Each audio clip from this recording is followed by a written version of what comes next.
โอ้ย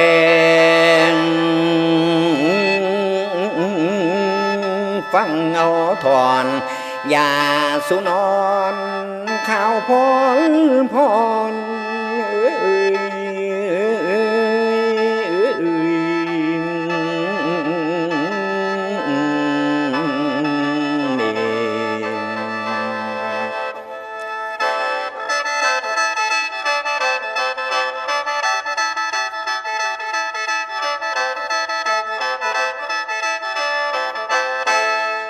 โอ้ยน้อเจ้า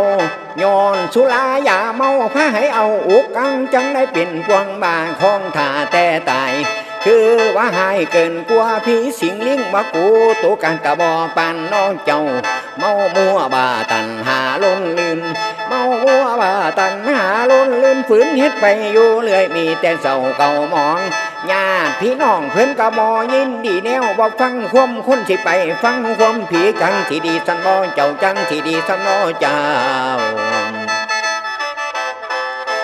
คนแนวนี้เพื่อนว่าโง่เขา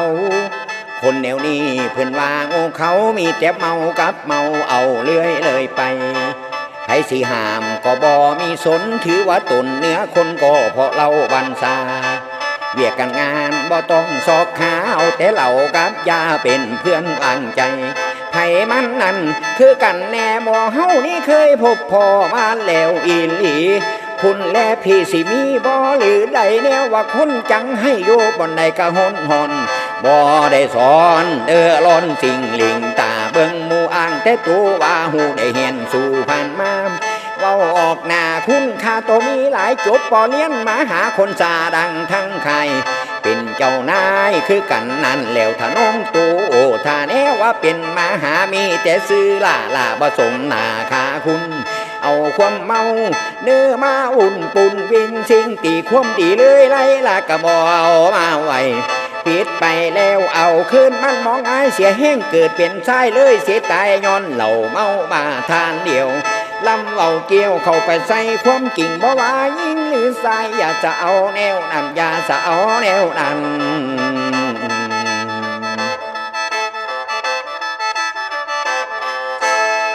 โอ้ยรอลุงความหมายมุ่งพุ่งเดินเพิ่นต่อความหมายมุ่งพุ่งเดินเพิ่นต่อให้แทดหมอทุกขันพันเกี่ยวเหนียวหาเว้าออกหน้าจอกนิ่งขอลอง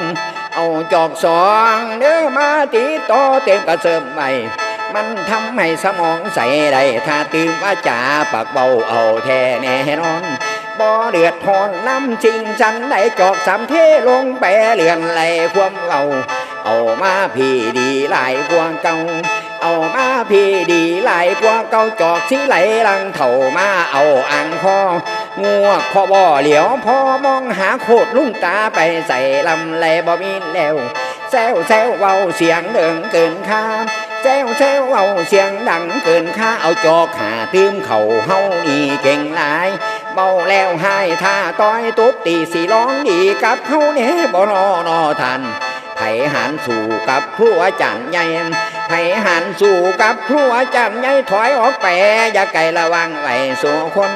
เสียงจุนพ่นหมูสู้ซีสัมปะปีแนวเป็นนายได้บ่เคยพอได้เด้บ่เคยพอ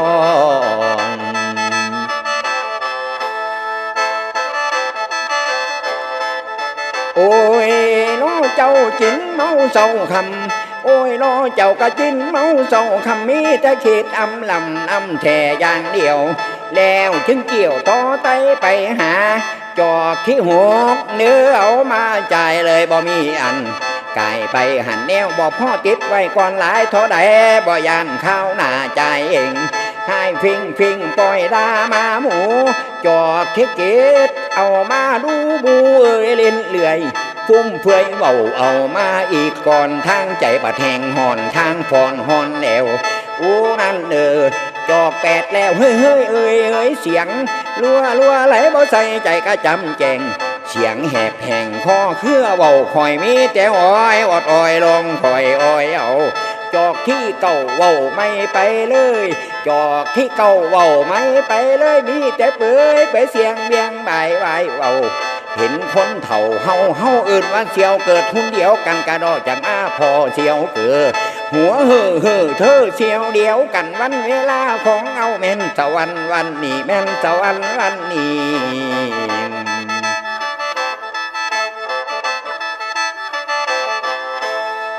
โอ้ยโอ้ทานเบิกบานม่วนชื่นโอ้ยโอ้ทานกะเบิกบานม่วนชื่นบ่มีไผสิดีลื่นมีแต่เฮาทนอีดีแท้ส่วนแนวเงินคำแก้วกะบ่ทอเราอย่าทั้งลูกเมียพันยาอย่าเอามาเอาให้เฮาเศร้าเด้อกินเหล้าให้เฮาตายดีกว่าไผสิว่าเฮาสัวกะยาเด้อบัดนี้ดีแท้เป็นเฮานั่นจอกเก้าเว้าต่อให้เห็นจอกที่10ได้หยิบมัดหยิบมิ้นสักกะเซ็นลืมบานนั่งลงคานเอามือขัวมัวตาบ่เห็นหุงนี่ละหอดบอนหยุ่งลุงป่าหมูเฮากุกกองเขาเราเป็นเหตุผ้าเพเสียดายเด้คนมาสั่งมนละไหวอุ่นมาสั่งโอนไหวอุ่น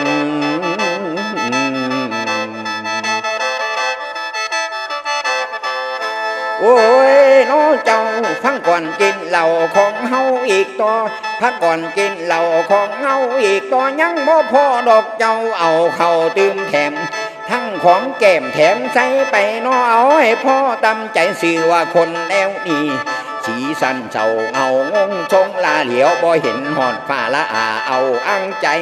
จอก11นี่นั่นได้หากลังไหลน้องกองเต็มดินกะเหือไหลไข่ข่าวเสียงข้างห้องบ่มีเลยมิดมีฤทธิ์สุราวานีหุ่นหายนายมันถูกซ้ำสั่นระวังแน่อย่าลงไหลฤทธิ์สุราเด้อพาไปสิ่งใดก็ลืมจ่อยคอยของทาจอก12เนื้อเอามาเพิ่มเติมเสริมต่อจนได้นั่งจอก็หงายตึงพึงกายแห้งเป็นให้นอนอยู่กับหมาแห้งเป็นให้นอนอยู่กับหมาหากออกมากินเป็นเพื่อนนอนน้ำเจ้าหมานอนเป่าคนเฮานอนแผ่ลืมหดแม่เอน้อยเหือนคอยอยู่ใส่งูข้อได้ปัดเอินใส่เฮ้ยงูข้อได้ปัดเอินใส่เฮ้ยถ้ามีการมีงานส่งข้าวเอาด้วยส่งข้าวเฮาด้วย